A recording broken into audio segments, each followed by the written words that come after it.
Welcome to the Let's Talk Data podcast series presented by SAP, where we explore game-changing technology and strategies with leading experts with the goal of maximizing the value of data across your organization. If you haven't done so already, please follow or subscribe to our podcast on your favorite channel to stay tuned in. Welcome, everyone, to our SAP Let's Talk Data podcast, Data's Credibility Problem. My name's Autumn Moss from the Global Product and Solution Marketing team here at SAP, and joining me is my colleague, Kim Huth-Ziegler. Hi, everyone. Welcome. Let me start by once again introducing Dr. Thomas C. Redman, and he is known as the Data Doc. Tom, thanks so much for joining us yet again today. For those that may not know Tom or missed our first two podcasts with him, he is the president of Data Quality Solutions, and his company helps people and businesses realize the enormous opportunity their data offers and teaches them how to set up their organizations to become data-driven. So welcome, Tom. Yes, thank you for having me. This is going to be a great session. Well, as always, I love to start our discussion with a little bit of background on the articles that we're going to talk about. So before we jump into our questions, I'd love to know a little bit about what you were thinking 10 years ago when you authored the article, Data's Credibility Problem. So data's credibility problem. Look, I mean, this to me was one of those big things in my career, and in some respects for a lot of people who really contributed. But a print article in Harvard Business Review is a big deal, and the editors are so selective, and they know their audience so well, and they only pick things that are really important to really senior levels in organizations. And so, I've been working on data quality longer than I care to admit. And when we were asked to do this article and wrote this article, it was like, data quality has arrived. I mean, it is a legitimate thing. Senior people in companies ought to be worried about it. So it took a long time to get there. I felt a measure of vindication for myself, for members of the data quality lab who left things early in their career to come work on data quality, for others around the world who've worked on data quality. And so, what was on my mind was in, about 1,700 words, putting together the most powerful case for data quality, and then clarifying exactly what it is that senior leaders need to do to enjoy the benefits of high quality data. Well, that is incredibly helpful. And it actually, I think, is a great segue into my first question. So one of the things that popped up when I read the article was how you talked about Chevron, who of course is an energy giant, the company, and it's a huge company. But they were receiving bad data and it caused a huge shortfall in information for drilling new wells. And if those wells were completed on budget, you go on to explain that a veteran manager was put into place to manage the assessment of the data. She really had a goal of 100% data accuracy within 2 years, and she actually achieved it. In the grand scheme, 2 years isn't really that long. So why are more companies not buckling down and just doing the dirty work to scrub this data and figure out where the problems are? Right. So I really love the question, but I want to just pick on one part of it a little bit, because you describe data quality as the dirty work, and other people say, well, data quality is not sexy and so forth.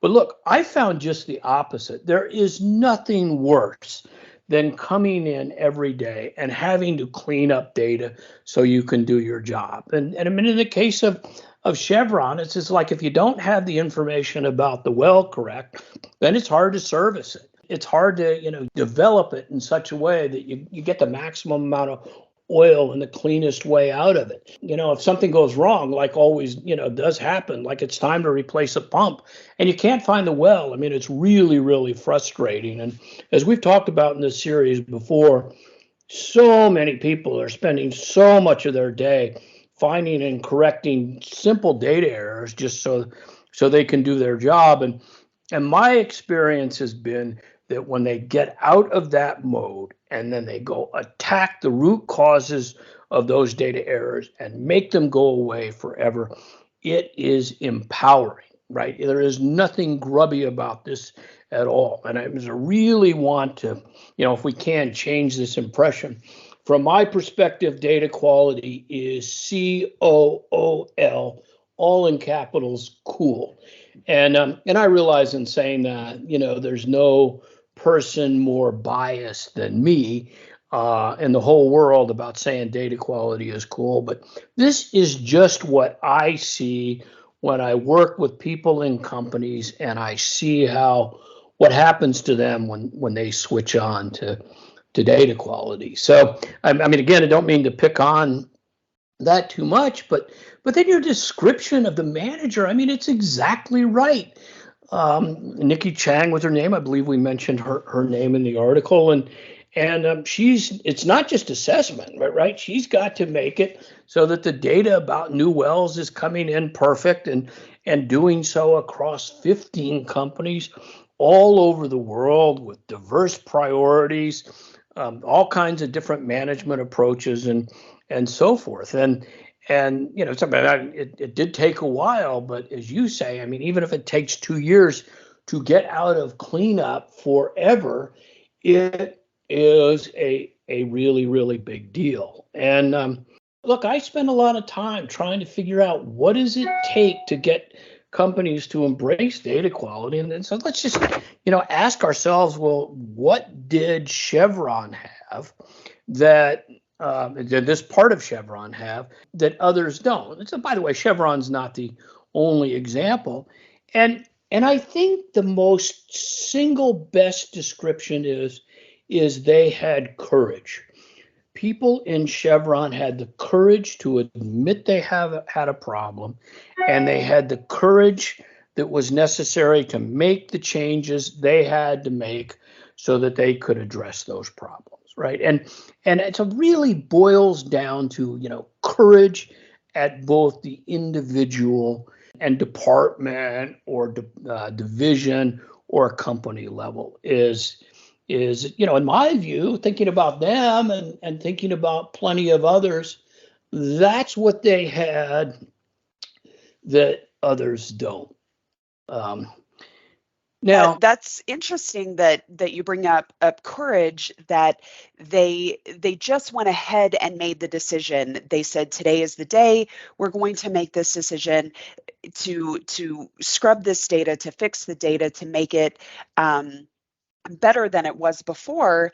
And to our point, 2 years, when you're thinking about business processes or even a strategy, is really not that long. And she was able to make this happen so quickly.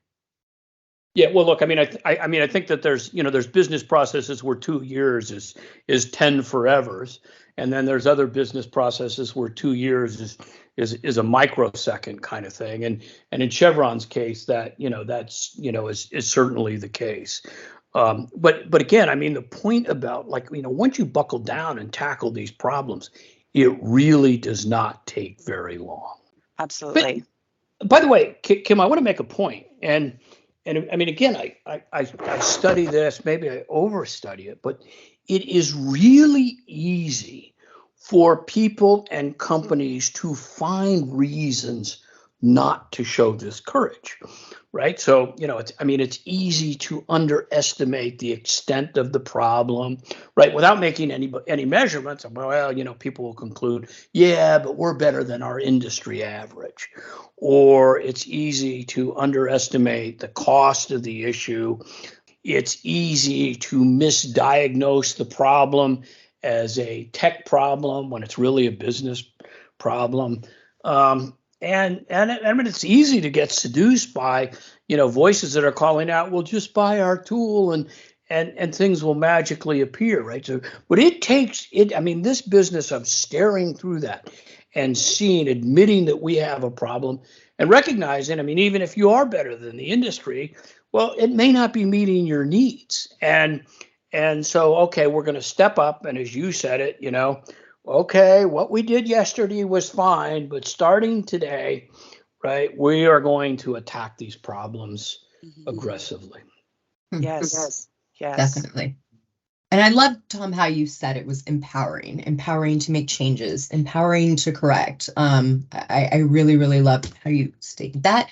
And then, of course, data quality is cool. Definitely agree. So, Tom, let's talk a little bit about stopping and correcting the bad data versus cleaning up the bad data. Those appear to be two completely different work streams. In your experience, when bad data is discovered, are they working concurrently? Or does a correction need to be made before cleaning up bad data can even happen? Yes. So when you say cleaning up bad data, I assume you're referring to is fixing the business process so that it doesn't create bad data going forward, as opposed to cleaning up the errors you've already made. And so the practical reality is business doesn't get to stop. Right. I mean, if you're Chevron, you're still going to drill wells every day. Right. If you're a bank, you're still going to sign up new customers every day. If you're a retail company, you're still trying to sell your product. And so I like to think of it as you've got two kinds of data quality issues. You've got the errors that you've already made, and you've got the errors that you're going to make today and tomorrow and the next day, unless you do something about those. And obviously, you have to find and fix the errors in the data you've already made. But the other, the work to prevent new ones from coming. If you got to start that, you got to start it now. And as a practical reality, people will be working on both in parallel for a certain amount of time. That's a really great point about the errors that have already been made versus the errors that have yet to be made, unless you do something about it. Again, those kind of seem to be two different work streams, but they do have to work together in order to make a correction. Am I correct in that? Yeah, well, when you say make a correction, I mean to make the business run smoothly. Right. And I mean, sometimes the work is conducted by different people. So if you get the data associated with the well wrong, it may not be people who are drilling the well who pay the price, but those who are trying to service the well. And so, they're separate work streams in the sense that different people are doing the cleanup work versus, working to prevent future errors. And yes, you have to do both. So if there's bad data out there, it's not like, well, we can just use it. If the location of the well's wrong, it's not like you can send somebody out there with a pump and then they go to the wrong location and they can't do their work. And so, you've got to correct stuff so that you can do today's work. For sure. Autumn, did you have any questions or anything that came to mind? I actually do, Tom. This is a complete random question, but just out of curiosity, as far as like the biggest threats that really cultivate trustworthy data, do you feel like it's inaccurate data, inconsistent data, or just missing and duplicate data? What do you feel like is the biggest cause? Well, so look, I look at data quality as the data, the data's got to meet your need. And if it doesn't meet your needs, it's hard to trust it. I mean, depending on, what you're trying to do, your quality requirements may be pretty darn skinny and easy to meet, or they may be pretty complex.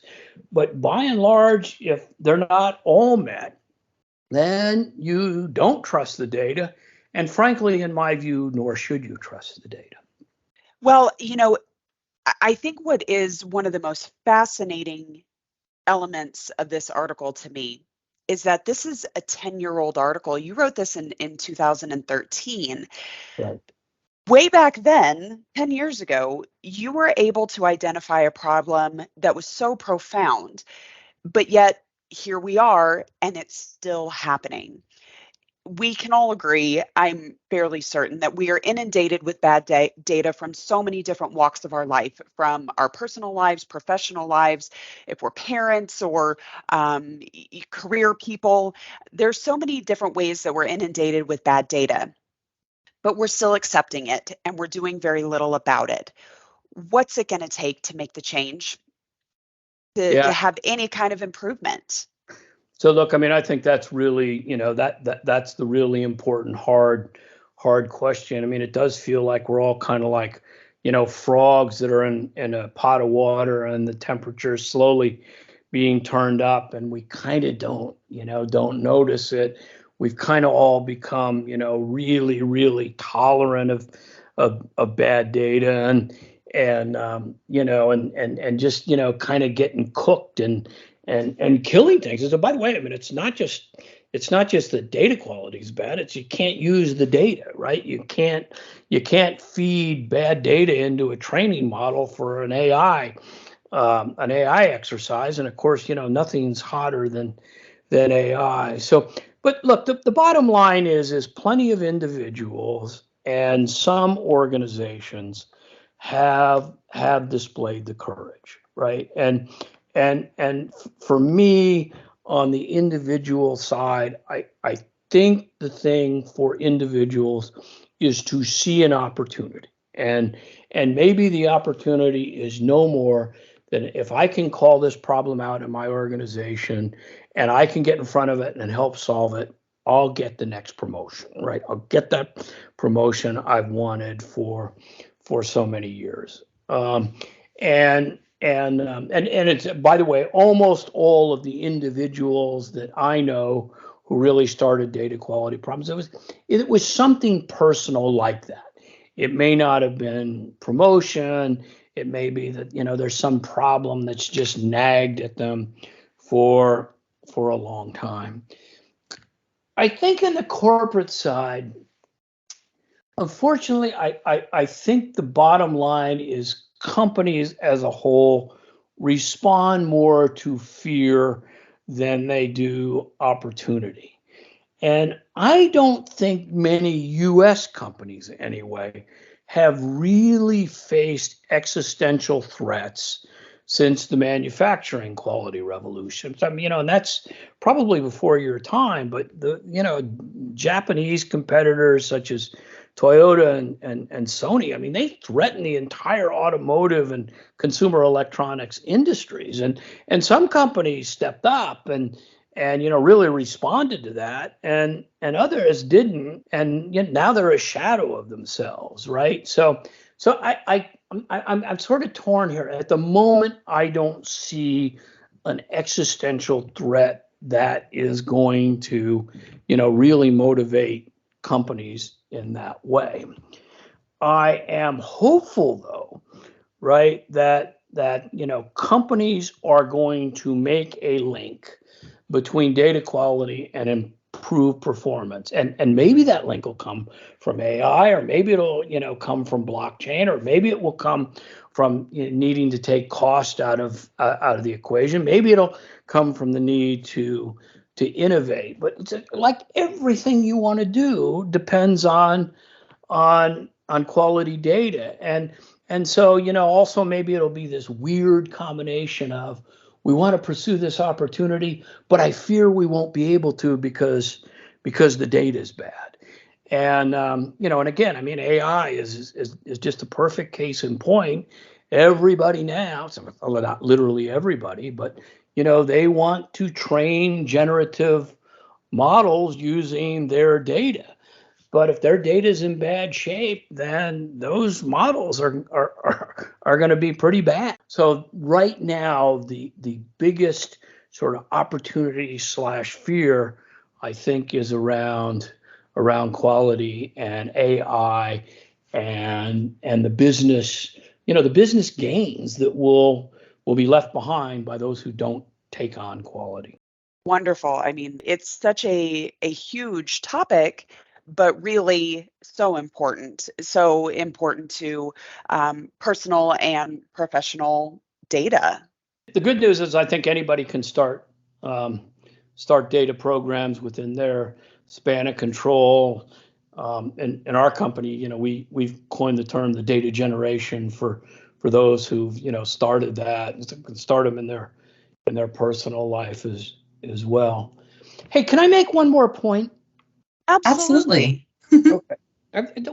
We may have talked about this earlier in the series, but I saw an article in the Economist just the other day, and it really reminded me of this. But there is a lot of great technology out there, right? And some of it provided by you, by others, and so forth. But productivity ought to be booming, right? But it is not. Productivity gains have stalled at least for the last 15 years. And I think the reason is bad data. Data is becoming increasingly important. People spend more and more time, trying to use it, but you simply cannot take advantage of the technologies that are out there without high quality data. All right. Now, frankly, in my view, tech companies have avoided this discussion. Right? So, you're putting out stuff, and maybe they're unaware, but I kind of think at least some of them or some people are aware that you need high quality data to get full benefit of our stuff. And now it may not slow down they don't want to slow down the sale, so they may not want to bring that up, right? But I think the tech companies that recognize and fully embrace that their long-term future, that the success of their stuff depends on data quality, and they fully embrace this point, I think they're going to have a terrific future. And frankly, I think it is highly significant that we, meaning me and SAP, are doing this series on data quality together. And I hope that you and we can create, it's a real change in the way tech products get positioned. Absolutely agree. Wonderful. Thank you Tom for adding that additional information. I think it makes a really great point that we're getting out there, and the future is bright if the changes are willing to be made. Wonderful point. So Tom, it's always a pleasure, you taking the time to spend with us here, and I'd like to thank everyone for joining our SAP Let's Talk Data podcast. So Tom, tell us about your book, People and Data, and when we can expect it.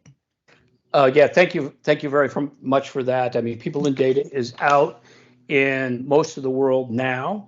It is out officially in the U.S.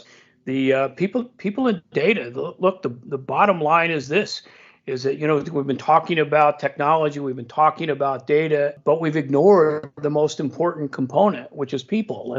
And I've done a lot of work over the last couple of years to really understand why progress is so slow.